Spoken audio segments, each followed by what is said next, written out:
Good morning, class. To formally start our class, please rise for the opening prayer. In the name of the Father, Son, and Holy Spirit. So before you take your seats, please pick up the pieces of paper and arrange your chairs. So now I will be checking your attendance. Is there any absent today? Okay, no absent. So very good, class. So now, what was the topic last meeting? Yes, miss. Okay, thank you. Very good. So, did you learn something last meeting? Okay, very good. So, now, before we formally start our discussion, I have prepared something to you to be energized. So, this activity is entitled Make a Face, Guess the Sound. So for the instruction, the class will be divided into two groups. And the first group will make a face conveying a specific emotion or a situation.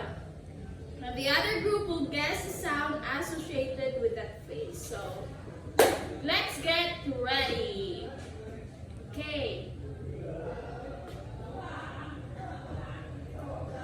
So, did you enjoy the activity, class? Yes, na-energize ang tanan. So, our topic for today is all about the Samson's trial and the 12 labors of Hercules. So, by the end of the discussion, at the end of the lesson, students would be able to recognize key events and characters in the stories of Samson and Hercules, evaluate the choices made by Samson and Hercules, reflect on integrity and the consequences of betrayal, and foster appreciation for mythology and its moral lessons. So, who is Samson and Hercules? So, Samson's story is told in the book of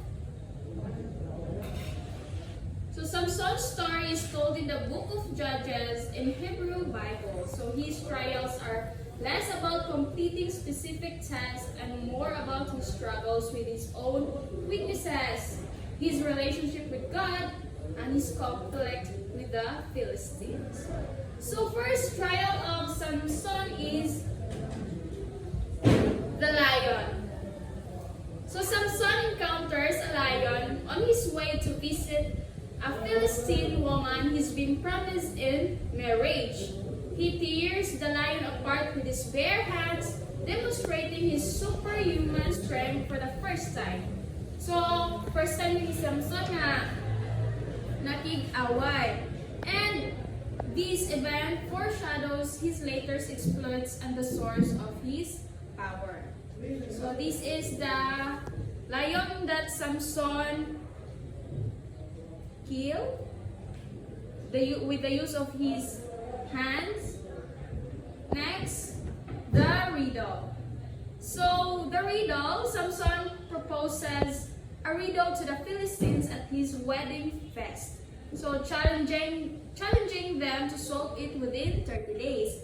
The riddle is about the lion killed, and the Philistines are unable to solve it. So Samson's wife betrays him, revealing the answer to her people, leading to a conflict between Samson and the Philistine. And next, the jawbone. So the Philistines attack Samson's rib, and he is bound by them. However, Samson breaks free and kills 1,000 Philistines with the jawbone of a donkey. So this act is a testament to his strength and his ability to overcome adversity. So next trial of Samson is Delilah. So Delilah, where Samson falls in love with a Philistine woman named Delilah. So this is Delilah. And this woman is tasked by the Philistines to to discover the source of his strength. So, also may source ni Samson sa iyahang strength? Yes, Magno. Okay, thank you. So, correct. So, the source of his strength is his hair. So, through repeated attempts, Delilah finally learns that Samson's strength is tied to his long hair, which is a symbol of his Nazareth vow. So, Delilah cuts his hair when he sleeps, causing him to lose his strength and be captured by the Philistines. So, this time, Samson loses his strength because Delilah cut his hair. So next, the temple. So when Samson is in prison and blinded by the Philistines, however, he is eventually brought to a temple where he is bound to 2 pillars. So praying to God for strength, Samson pushes against the pillars, causing the temple to collapse and killing himself and many Philistines. So this final act is powerful demonstrations of Samson's strength and his ultimate victory over his enemy. So mao ni last nga trial ni Samson, yan di ko ba ang temple kung asa siya na in prison. So now, since we're done to the Samson's trial, let's move to the 12 labors of Hercules. So these will be presented by Miss Pancho. So, to tackle about the 12 labors of Hercules, let's talk about what is the reason nga na ay 12 labors si Hercules. So, Hercules are series of tasks assigned to him by King Eurystheus as punishment for killing his family in a fit by madness introduced by Hera. So, the goddess who hated him. So, Hera is the goddess who hated Hercules. So, this task was designed to be incredibly difficult, and Hercules' success in completing them cemented his reputation as the greatest Greek hero. First labor of Hercules is the slaying of Nemean lion, where the Nemean lion was a monstrous creature with impenetrable golden horn, making it vulnerable to most weapons. So Hercules strangled the lion with his bare hand, demonstrating his incredible strength and ingenuity. Like Samson, Hercules also used his bare hand to kill the lion. Then the next is the slaying the learned Hydra, where the multiple-headed serpent regenerate 2 heads for every 1 cut off. Then Hercules used flaming torch to cauterize the wounds, preventing regeneration and eventually defeating the creator. So this is the serpent. Then Hercules used a torch to kill the serpent. Then next is the capture the Syrian hen, where the sweep of the elusive deer with golden antlers was the prized possession of the goddess Artemis, where Hercules tracked the hen for a year before finally catching it, demonstrating his endurance and patience. Then the next one is the capture of the Iranian boar, where this ferocious and destructive creature was a challenging for Hercules, who drove the boar into a snowdrift and creator, showcasing his strength and cunning. Like Hercules, he is so very strong man. Like he he killed the boar. Like, ano did you kita kung unsa siya kusgan? This is Hercules and the boar.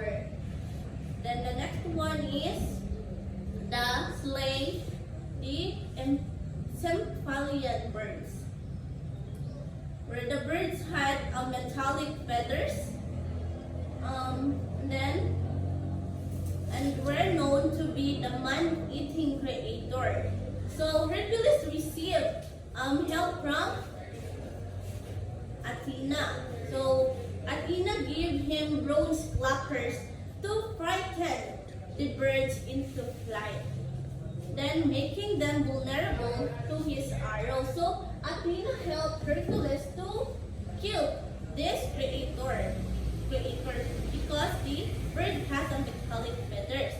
Then the next one is clean the Augean stubbles, where these stubbles were filled with years of accumulated manure.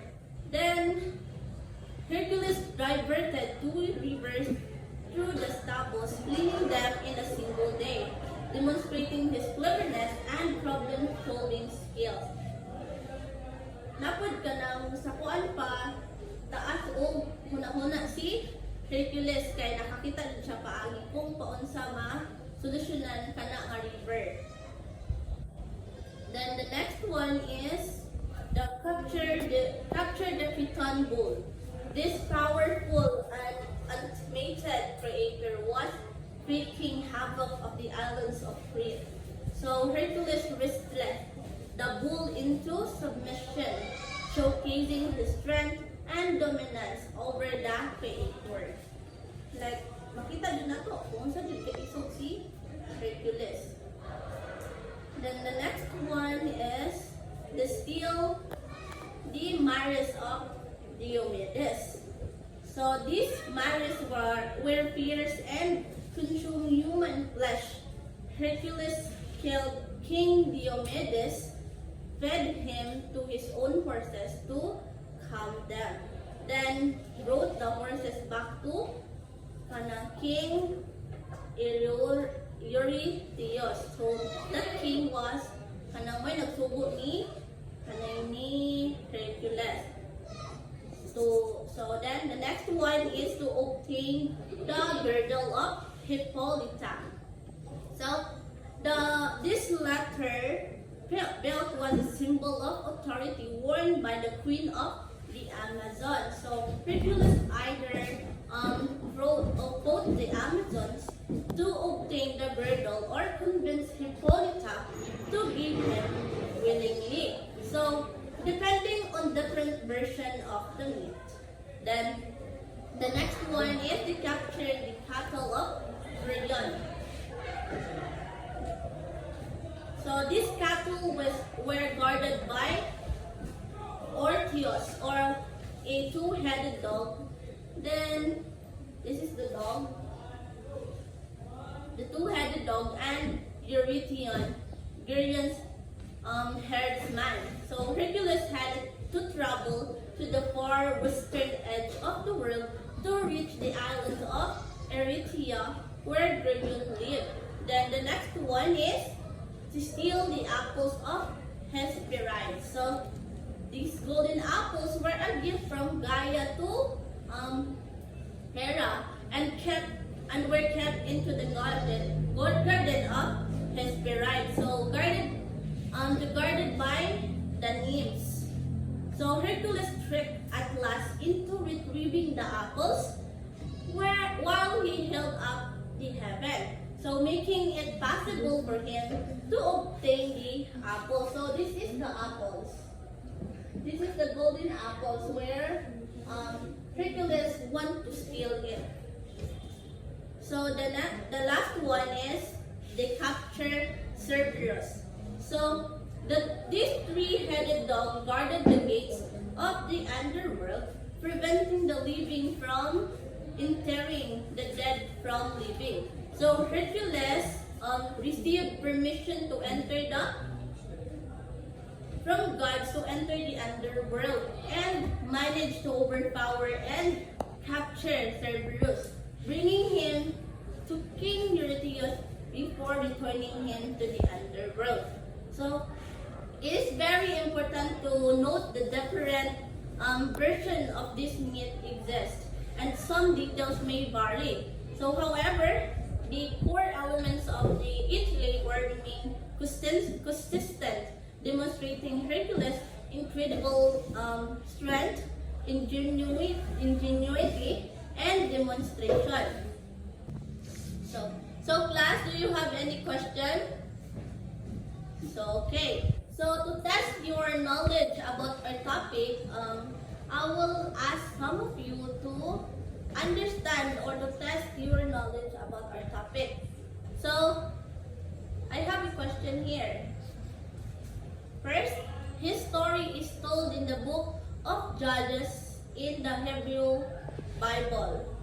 So, who wants to answer? Miss Marshall. Okay, thank you. Then the next question. What emotion led to Samson's downfall? Mr. Magno. Very good. So, the third one. How many labors did Hercules have? So, Miss De Castro. Very good. So, the last is who assigned Hercules his labor? Miss Ibay?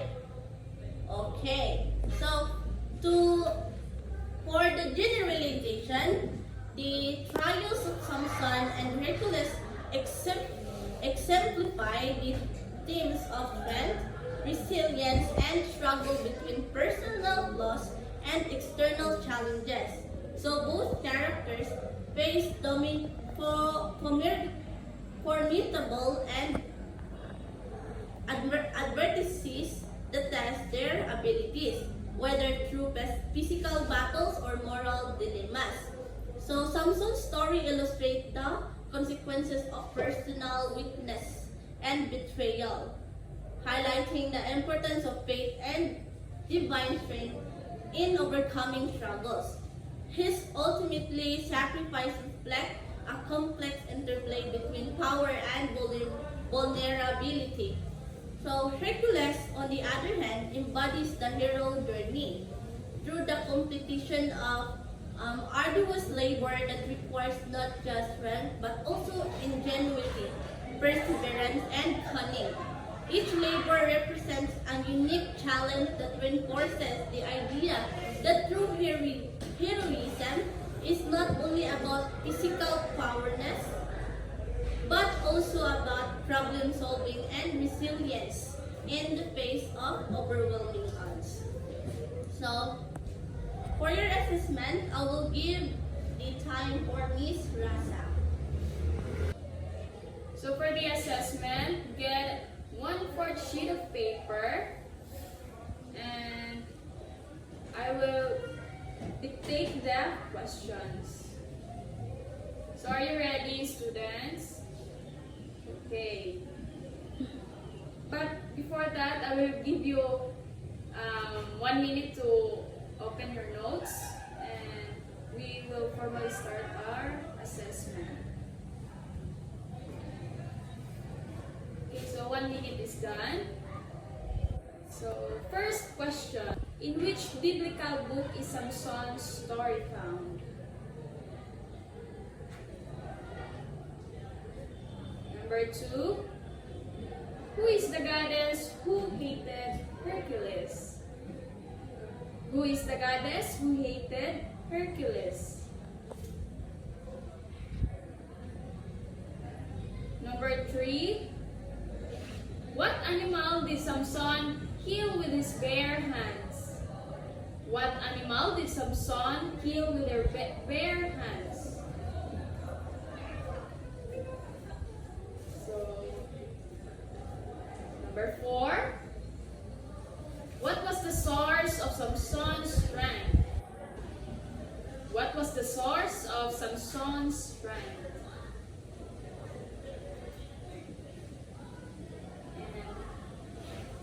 Number 5. Who betrayed Samson?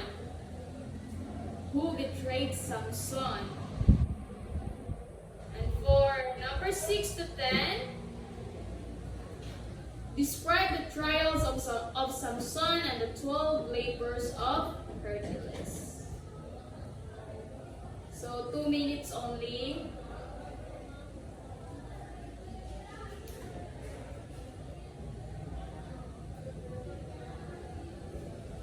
Okay, pass your papers.